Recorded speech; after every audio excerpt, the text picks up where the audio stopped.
what is business? So we're gonna talk about business first. So there are different types of business we can do for transaction, buy and sell. Most commonly we see is restaurant. Restaurant is the easiest one because most times, unless you're buying a restaurant for goodwill, so people will pay you a lot of money to buy your branding, to buy your business record. Otherwise, you're just selling the asset. So restaurant most times are the easiest to sell. Retail. Retails are like grocery store, hair salon, and daycare. They're all retail use. Okay. Franchise. Franchise, you have to pay franchise fee, and you cannot own the lease agreement. It's the headquarter owns the lease agreement, so you're only the franchisee. You're the sublease. And then there's manufacturer and trade. So those are more difficult. But if you want to get into that, you must be very specialized. Okay. For special questions, you have to ask about business transaction. Is grease trap. How many liters? You want to find out how big. Okay. And commercial ventilation. There are different class of commercial ventilation. For bakery and restaurant, there are two different types. For bakery, you can use class 2, but for restaurant, you have to use class 1. And for malls and some buildings, they require UV ventilation will kill the smells from the ventilation, right? And how many feet? You have to find out how wide the ventilation, the hood fan is. So sometimes it's 6 feet, sometimes 12 feet. So you have to find out how big is the ventilation. So your client may ask, is this enough for me? So you tell them, this is 6 feet. How about you, what you need? Like, I need 12 feet. Maybe you have to install another one, right? And then there's a walk-in cooler. Because restaurant, they will have walk-in cooler to save energy. So they won't have so many small coolers. Instead, they have one big walk-in cooler. So you ask them, how many square feet is the walk-in cooler, right? Is it water cooled or air cooled? Because a lot of landlords, they don't want water cooled system because it costs a lot of water fees. So it'll increase your utility fee. So we don't want any water cooled system in the restaurant. If you find out, if the landlord find out, they probably will kick you out. So if you're running a restaurant, your client wants to use a water cooled system, tell them, ask the landlord first. If the landlord agree, allow you to use a water cooled system. That's very important. Otherwise, you could be contradicting with the lease agreement and they terminate you and kick you out. You don't want that to happen, right? And the next one would be the washroom. Washroom, how many toilets, how many urinal, because that will affect your liquor license. Your liquor license is based on calculation of how many toilets, how many urinals you have in the restaurant. It'll affect the number of seats in your restaurant. So if you're trying to open a big restaurant with so many seats for liquor, apply for liquor license, right? You have to ask them, what is the ratio? How many people need one toilet? How many guys need one urinal, right? You have to ask the ratio. So when you're doing renovation, you have to have enough toilets and washrooms. Special license, that's liquor license. Liquor license also has different level, right? There's soft liquor, there's hard liquor, and time of operation. What time can you operate to? And also indoor and outdoor. They have all different types of stuff you have to watch out for liquor license. Locations. For commercial business, location is the key. If you have the right location, 50% successful rate, right? Is already there. And the rest 50% is up to the owner operation. So when you choose a location, car traffic, you have to look at your restaurant or other business, grocery store or hair salon.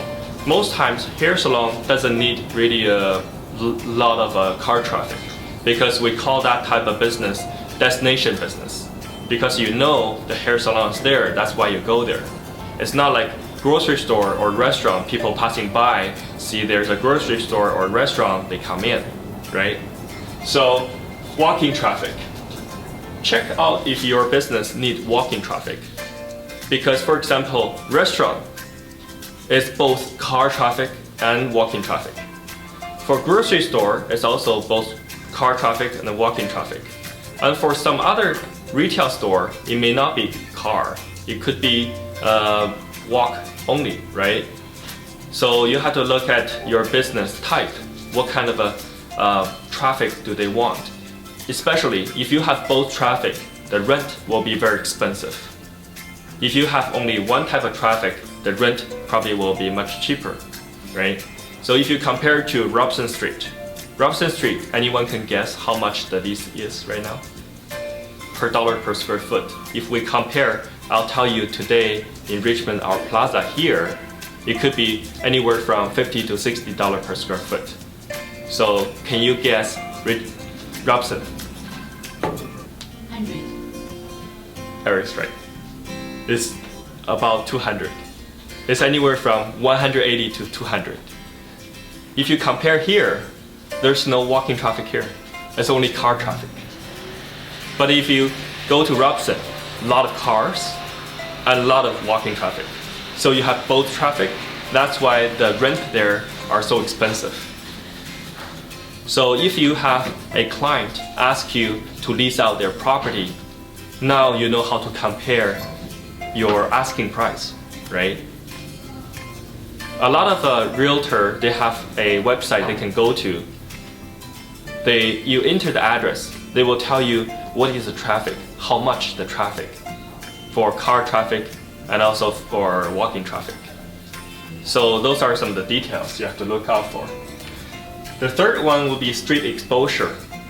So destination, like we said, it doesn't need a lot of street exposure, but still needs some. Because people, when they come, they have to find you, right? So street exposure, what we normally do is to count how many feet for your store frontage. For our store frontage, you can guess, right? Our brokerage has really good street exposure. We have about 30 feet front and about 20 feet on the side. So total we have at least 50 feet of street exposure and it's in the corner.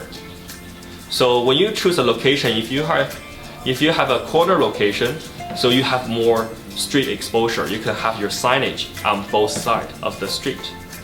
So that location worth more money because you save a lot of advertisement fee. So once you install the signage, the advertising is free for the next 10 years, right? If you operate for 10 years. So if you advertise on newspaper, probably they'll charge you $1,000 a month just for advertising. So if you have a really good location, then you save a lot of money for advertising. Signage exposure.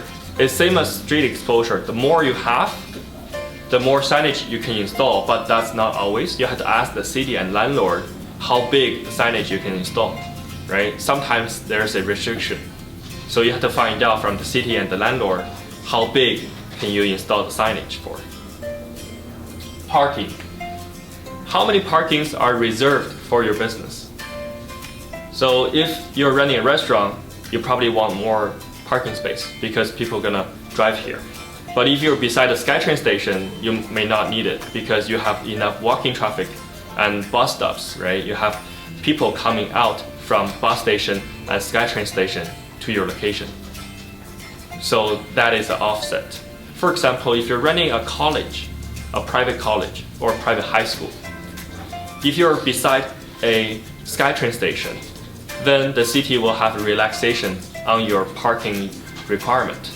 If you're not beside a public transit, the city will require more parking stalls if you want to run a college or private high school, right? So next one is transit. And also the nearby facilities. Ease of access. So for example, on number 3 road, there's a roadblock between northbound and southbound, right? In between there's a garden, like a concrete garden in the middle. You cannot turn left. You can only go straight.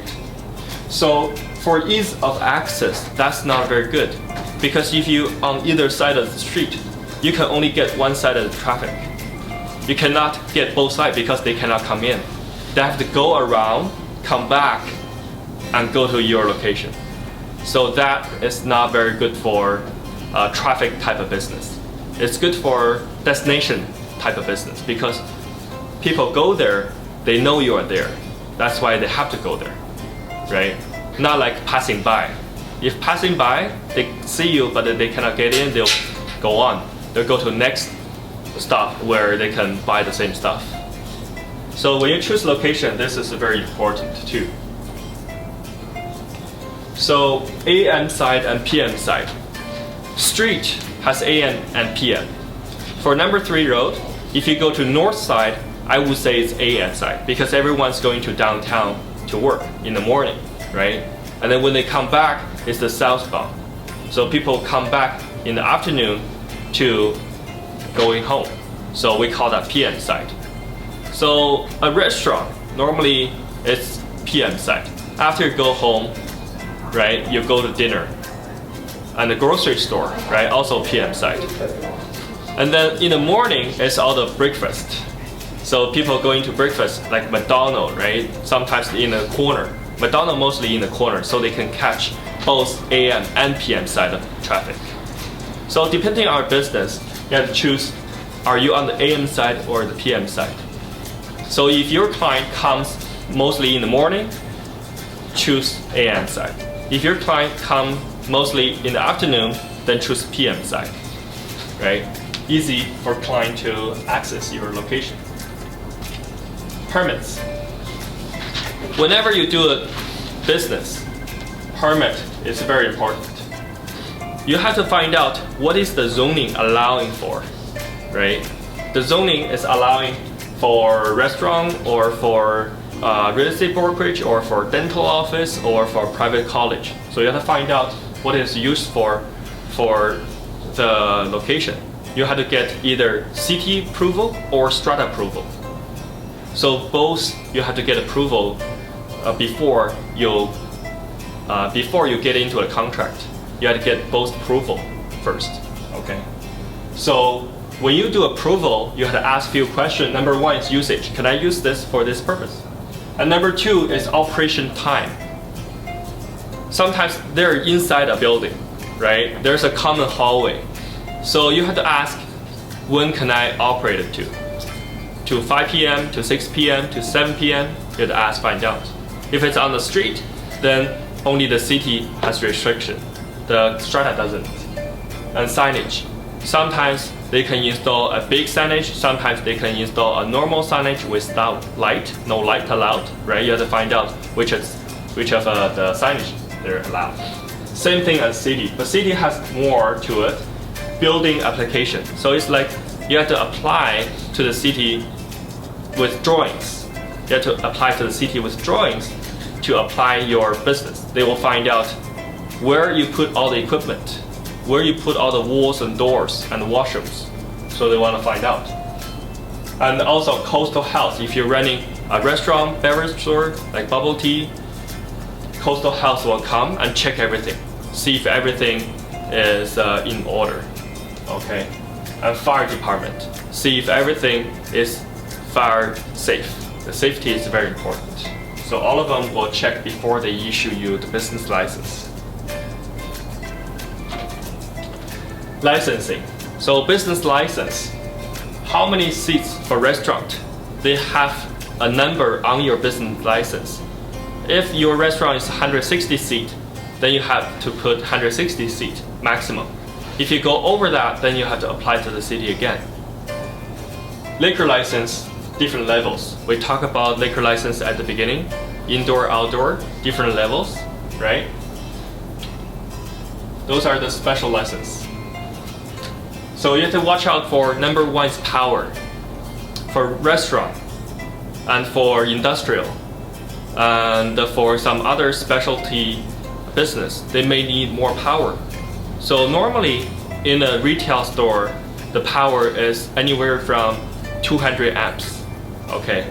But if you're running a restaurant, you have a lot of equipment. Or you're running an industrial manufacturer, you're having a lot of equipment. Then you have to upgrade the power. If you upgrade it to, let's say, 800 amps from 200 amps, it'll cost you probably 100,000 just for that, 100,000. If you want to upgrade to, let's say, double that, 1,600 amps, probably it'll cost you about $200,000. Or if it's involving digging the ground, open the ground, it may cost you anywhere up to 300,000. So that's a lot of money to consider before you get into that kind of business.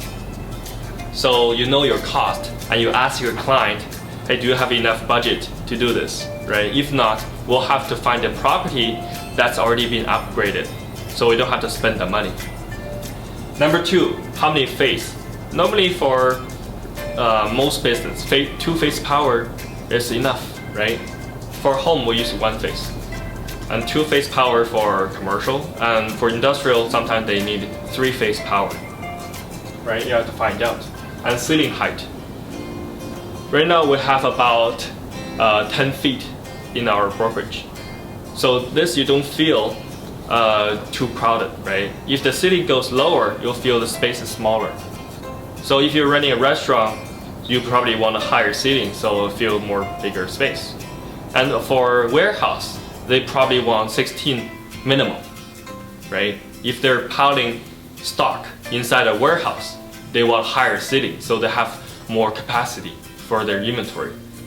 If you're running a badminton court, they will require at least 32 feet, because when you play badminton, you know the bird flies very high, right? You need at least 32. So different business has different requirements for ceiling height. And water means supply. If you're running a bubble tea, you have used a lot of water, right? You have to ask, how many inches is your pipe? Do we have enough water intake? Do you have enough water supply? So you have to know for different business what kind of special questions you have to ask in order to get your client satisfied. If you don't know these questions, when you get into a lease agreement, then your client finds out, oh, we had to upgrade the water system. That's another extra cost. Okay. Loading area, parking space, store frontage. So you have to find out all those questions for your client. Even though they don't ask, you have to ask your client, do you need this? Right? Sometimes they don't think of anything. They just new to the business. They don't know. Probably you have to be their guidance. You have to teach them what to think, what to look out for. So that's what you do. And also financial statement. For business, if you're buying a money-making business, you have to know how to read a financial statement, right? So revenue mostly on top, the number on the right top corner, that's the revenue. And then you look at the expense, and then revenue minus expense, that's net profit. And then you normalize the report, because a lot of small business owners, they put their personal expense inside the financial statement. For example, their cell phone, right? For example, their vehicle. And for example, they may have some grocery put into their financial expenses. So you have to normalize, take those out, so you can see what is the real profit. So when you sell a business, you ask owner, hey, what is this? What is that? And then they'll tell you, oh, this is their personal expense, right? So they'll tell you. And next one will be lease agreement. So any business transaction, there's also two deals. So the first one will be a leasing deal. The leasing deal is a lease agreement. Another one is business purchase. The business purchase has a different deal as well. So when you're doing business, there's two transactions. And later on, when we do business property, it's also two transactions. You're buying a business and you're buying a property. So for lease agreement, there are different terms. Terms means how many years. So you can go 3 year plus 3 means 3 years lease agreement plus 3 years option. And then price. Normally we use dollar per square foot for lease agreement. So dollar per square foot, you use the size of the property, let's say 1,000 square foot, and use $10 per year. Then you times 2, you get $10,000. So that means $10,000 per year for the rent. So that's how you calculate. And demolition clause. So when you go into a lease, you have to know what is demolition clause. That means if they have a demolition clause, they can send you a notice and ask you to move within 6 months. So if your client move into a building like that, you have to let them know there's a demolition clause, right? So if you want to run this business for a long time, this may not be the location for you. You have to take the risk of them demolishing the building and they give you a 6-month notice. You have to move right away. An option to renew means after the term of 3 years, you want to renew in 3 years. So the landlord must negotiate with you first before negotiate with the other client. You have the option to renew for further 3 years. The next one will be notice to renew. You have to send a notice to the landlord in writing before 6 months prior to the lease end. So that means if we end today, you have to write to the landlord 6 months ago to let the landlord know you want to renew the lease. Otherwise, your option to renew will be gone. So you have to remember to write to the landlord. If you like this video, please share and subscribe. Leave your comments below. See you next time.